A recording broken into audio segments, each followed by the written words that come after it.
in the way in which I apply my faith to this important public issue. I don't think we want presidents who are going to get up and reveal their internal struggle and anguish constantly. We read it in Lincoln, and yet Lincoln also spoke with great confidence and great sense of authority. But he revealed also in that kind of melancholy an awareness that he was never truly representative of God's will. And it's that kind of modesty or doubt that I think is possible, and perhaps is more possible having moved through this tumultuous partisan wars of religion era, and maybe we're at a point of moving beyond that. That's what I hope. But it's a challenge, I will acknowledge.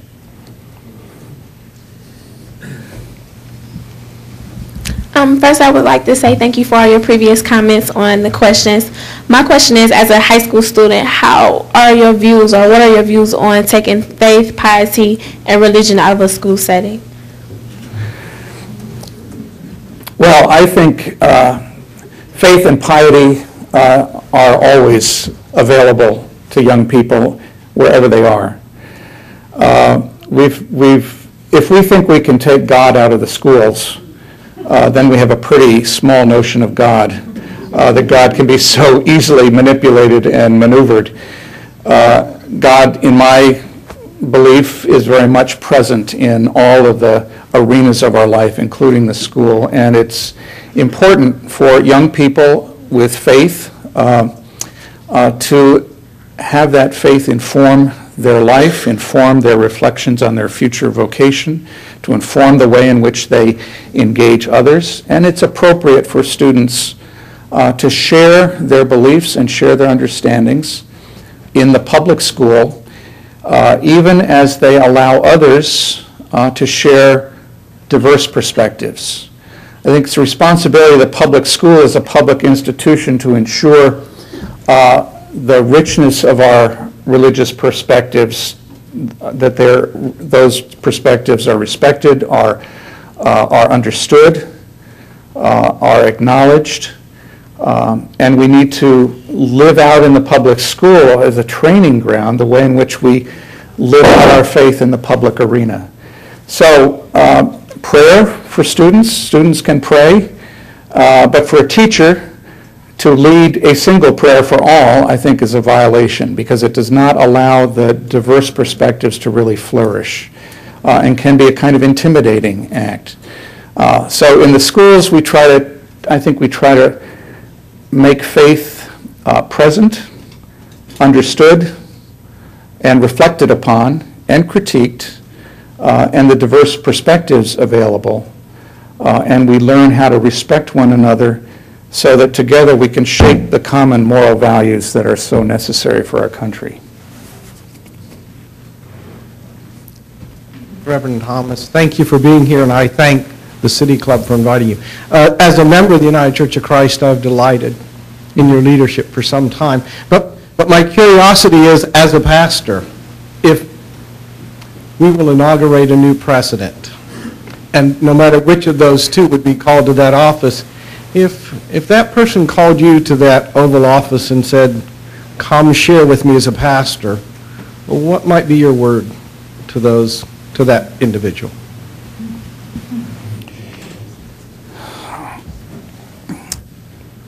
First of all, I'd go with some trepidation, because I'm aware of how easily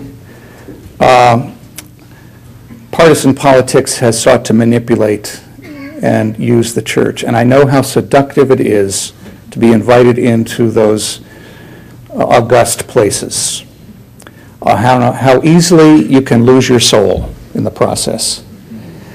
I think the first thing I would say is the assurance of my prayers for the exercise of their leadership,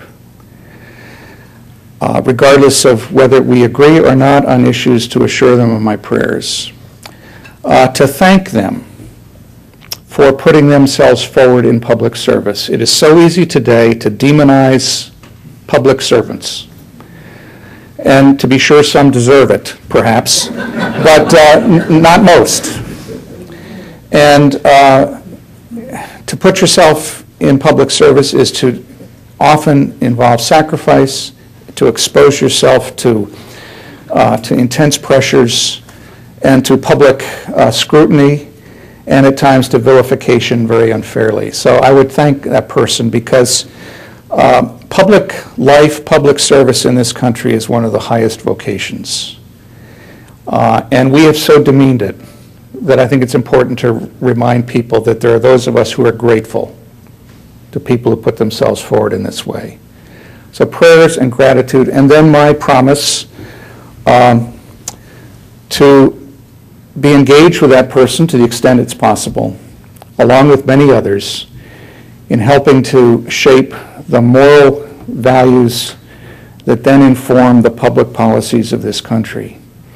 This morning I just completed a draft of a letter that the heads of the churches of the National Council of Churches are going to send to both candidates. It begins with a commitment to pray for them during these arduous last days of the campaign. It acknowledges the profound convulsions we're going through around the financial crisis. But then it calls on both Senator McCain and Senator Obama during this campaign season to give much greater voice to the concerns of the very poor in this country. That the current debate about who is responsible among the very rich for our catastrophe, or what is happening to the middle class, while important, is not the whole story.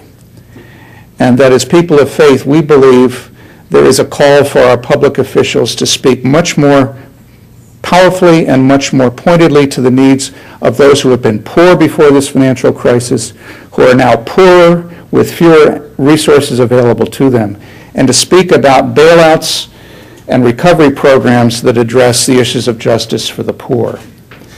So that letter, in a sense, encompasses what I would say: gratitude, prayer, and then a call out of our own sense of moral centeredness and moral conviction on an important issue of this in this country right now.